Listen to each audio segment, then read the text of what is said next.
Our next battle will be Jonas versus Roger Bear. Jonas leading Colossal and Roger leading with a Lycanroc. Very interesting turn one here. Lycanroc, turn one boomerang, one shots Colossal. 4 times effective ground move against Colossal. Not a great start for Jonas here. Will he come back?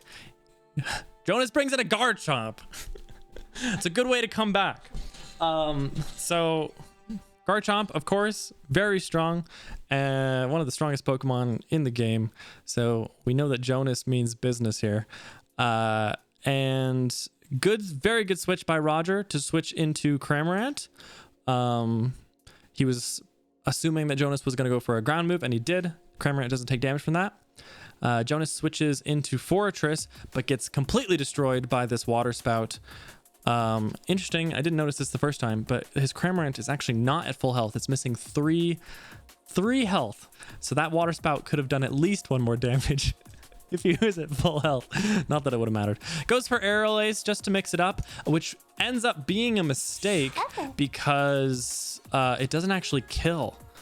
Not punished by it though, because the Toxic from Jonas's Fortress does miss. Next Aerial Ace will take it out.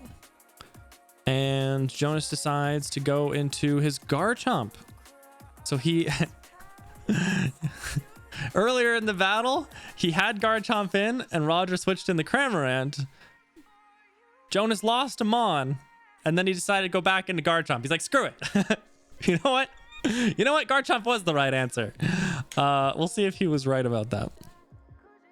So part of the reason why Jonas decided to do this, I would imagine, is because he saw the flying move and the water move. So in Jonas's head right now, he's probably assuming that the Cramorant's going to try and go for a Water Spout again. And if he can do damage to the Cramorant, then the Water Spout's not going to do very much. And that's kind of what happens here. So Dragon Claws the Cramorant down to like 1/4 health, and the Cramorant goes for Water Spout, which now is doing only 1/4 of the damage because of the damage that's on the Cramorant. And so this Water Spout does absolutely nothing to the Garchomp, and the Garchomp does end up beating the Cramorant. So we'll see if Roger has an answer to this Garchomp. And he's got a Latias, so that should be a pretty good counter. Latias goes for Draining Kiss here though, and so that's a problem.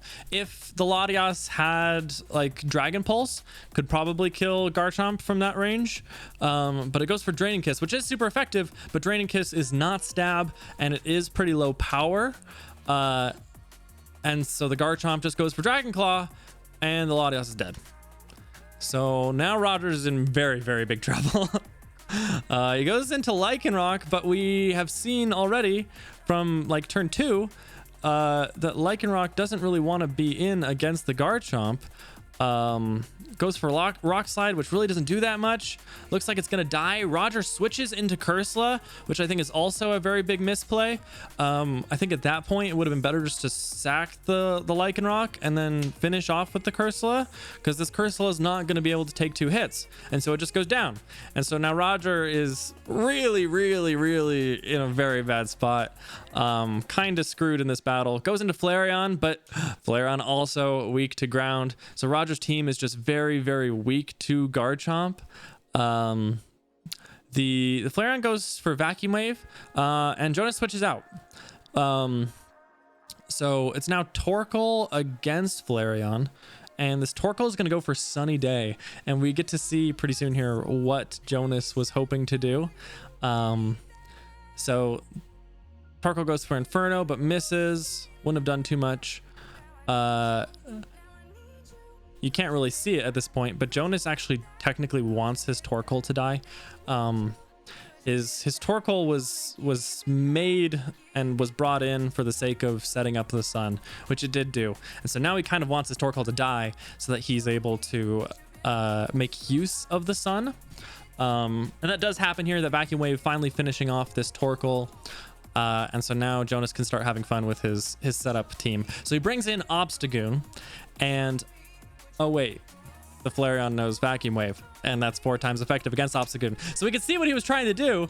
The Obstagoon goes for Growth, and so because the sun is up, Growth is going to sharply raise the attack and special attack of the Obstagoon, which is really, really good, but the Flareon knows Vacuum Wave. So the Obstagoon just dies.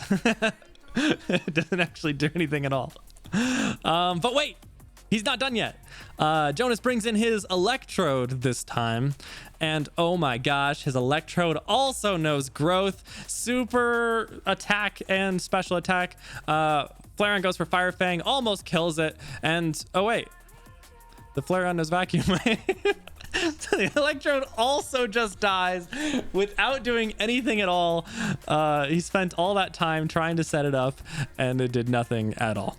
So somehow Jonas is now down to just his Garchomp, which goes for a Bulldoze and does kill the Flareon. So it ends up being, once again, just Roger versus Garchomp. And Roger's last Pokemon is Electabuzz. So not ideal, definitely, because obviously Electabuzz is going to be weak to a ground move. Electabuzz does have Breaking Swipe, though, and is faster than Garchomp. I was surprised to see that Garchomp was slower than Electabuzz, but it turns out that's the case. Goes for Breaking Swipe, almost kills it, but doesn't. The Garchomp has just a tiny bit of health left. Garchomp goes for Dragon Claw and does about half damage. And the Electabuzz is still faster. So in what was a super strange battle, Roger ends up winning. GG.